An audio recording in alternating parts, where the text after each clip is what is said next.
Here stands William the Conqueror's Norman Keep.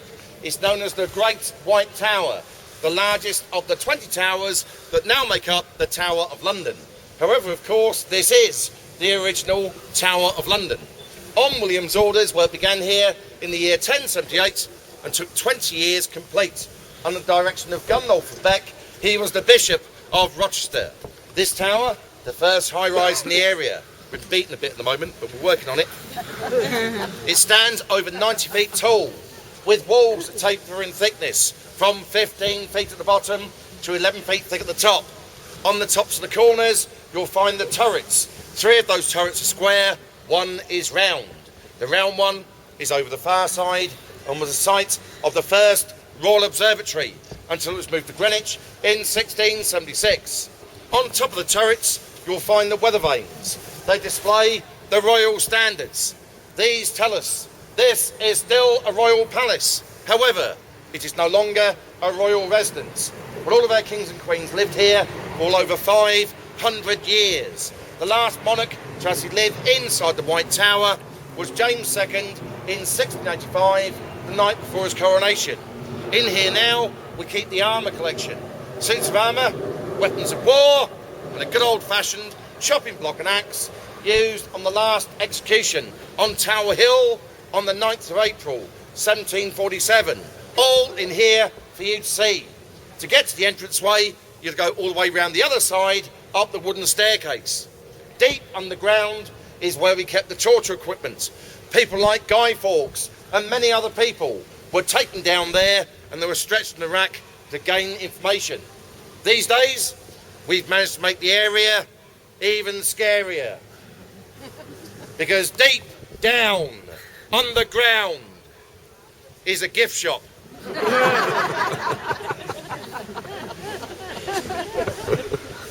A place of terror to all. And if you don't believe me, you wait till you get down there and see the prices. They're extortionate, really are. Over to your right, in and out the cages, you'll see some of the tower ravens. The ravens are the largest and most intelligent of the crow family. They were here before the tower was built, nesting in the trees, later on up in the turrets of the White Tower. Over the years, a legend or superstition that dates the time of King Charles II. It decrees that if the ravens ever leave the tower, Ellen, it's gone. Oh, it's still there. If the ravens ever leave the tower, the White Tower will crumble to dust. The monarchy will fall. And these days, to make sure that does not happen, on the orders of King Charles II, we keep here 6 royal ravens. One of my colleagues is known as the Raven Master. He has a daily responsibility for looking after these birds, as well as carrying out his duties as a Yeoman Warder. Before I leave here, I must point out to the left of that archway a blue lamp, which marks the entranceway for the torture display. Down there you can find the rack, Scavenger's Daughter, and the manacles.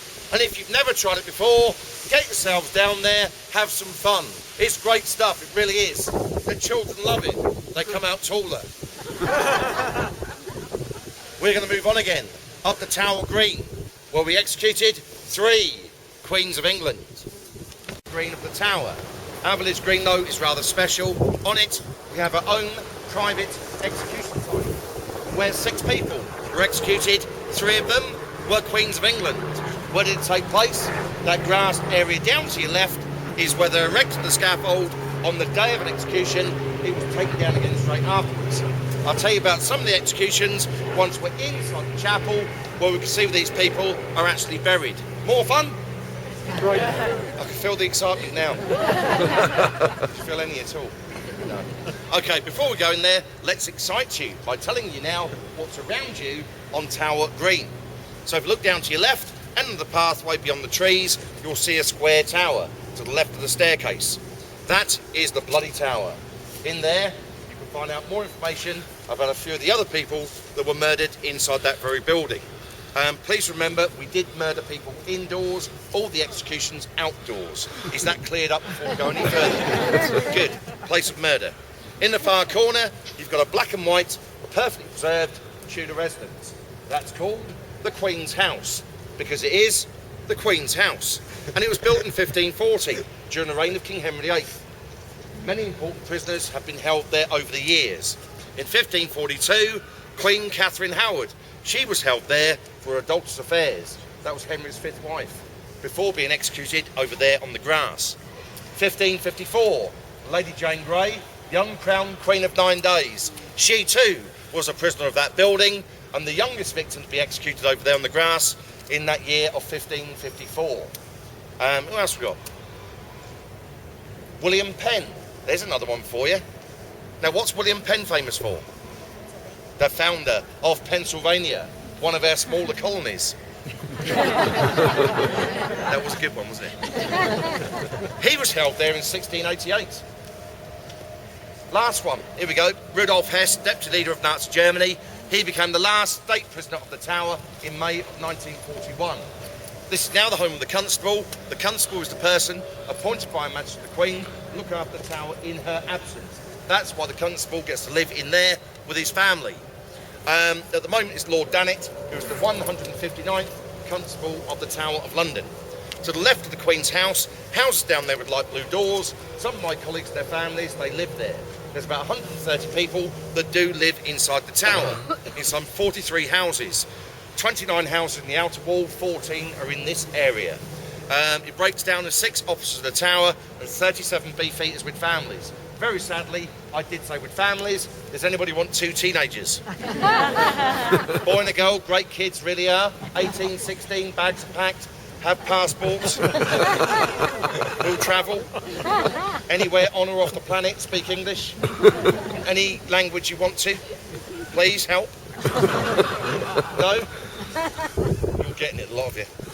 In front of you here is the Beauchamp Tower. Behind that large arched window, one of our state prison rooms, where up to 8 or 9 prisoners could have been held at any one time. In here, there are some 91 medieval graffitis, carvings in the wall, the last mark of prisoners before they went for their execution or release, whichever came first.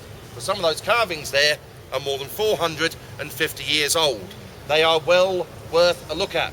The entry point where the lamppost is. Moving to the right, the first house you come to, the residence of the Tower Doctor, but if he gets it wrong, next door's the chaplain. It's getting better, isn't it? Further right still, a long, large building with that gold chiming clock top centre. That is the Waterloo Barracks, now the home of the Crown Jewels and Royal Regalia. The entranceway to the Jewel House beneath that gold clock on the ground level. Over there, you'll still see a long, large building. It's still got that gold clock top centre, and it's still called the Waterloo Barracks, and it's still the home of the Crown Jewels and Royal Regalia, the entranceway to the Jewel House. Still beneath that gold clock on the ground level. Turn it face this way, put your hand up if you don't know where the Jewel House is. So any of you bother me or my friends after the tour saying, where's the Jewel House? I guarantee you'll end up over there. Look behind you, you'll see a signpost. I rest my case. But we're the only people that bother reading these signposts, so they're a waste of time. Okay, very short, we're going to make our way into the chapel. Don't move anywhere immediately. As I must remind you, it's still a place of Christian worship. Gentlemen, if you've got hats on, hoods up, please remove them, as I will mine as we go for the doorway. When we go inside there is no use of any camera equipment.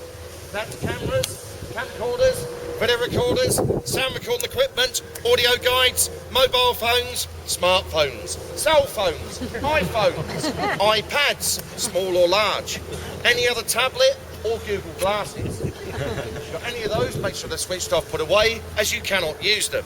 You cannot take images of the interior of the chapel on any device you have. That includes boxed brownies.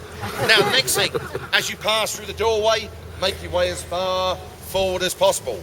Sit yourselves down, fill up all the seats. If you leave a gap, my colleague Dave over there will come and find you and sit next to you. You don't want that. He is old and he smells. And he can't hear me, so it's fine.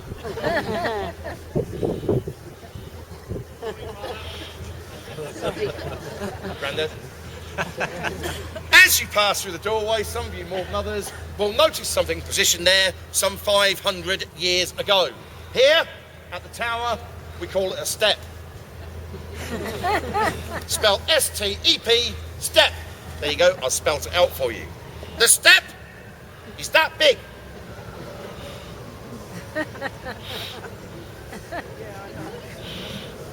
Have I lost anybody so far? The step is there on the way into the chapel.